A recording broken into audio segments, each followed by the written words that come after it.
Assalomu alaykum Xudxud City kuzatuvchilari. Bugun mana biz Chilonzor tumanidamiz. Chilonzor tumanida bir ko'p qavatli binolarni ostida joylashgan, ya'ni bir tadbir, bayramlar o'tkaziladigan joy, bir ayvonni atroflarini 3D Eurosetka bilan o'rab berish jarayoni.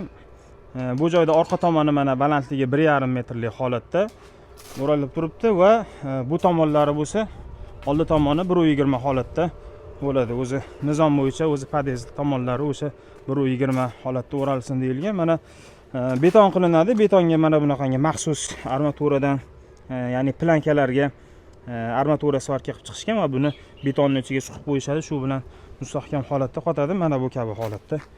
Ya'ni mana 1,20 holat oldi tomoni, orqa tomoniga mana 1,5 metrlik holatda bo'lib turibdi.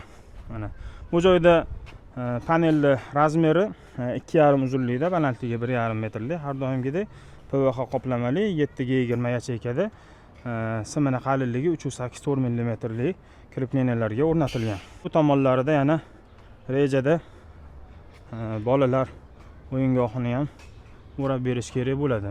3D Eurosetka mahsulotlari, ustun profillari, aksessuarlari va ularni o'rnatib berish xizmatlari bo'yicha Xudxud Citkaga murojaat qiling. Agarki naveslari bilan ayvonlar ham kerak bo'ladigan bo'lsa, uni ham ustalarimiz qilib berishadi. Profil usullar o'zimizda bor. Mana bu kabi holatda, ya'ni bu navesni, ya'ni ayvonni biz qilmaganmiz-ku, lekin shu holatda bitirib berishimiz ham mumkin. Ya'ni noldan boshlab to foydalanishga topshiriladigan holatda bo'ladigan obyektlarni ham o'z zimmamizga olib qilib berishimiz mumkin. Murojaat qiling. Xizmatlarni tugal qilib berishga harakat qilamiz.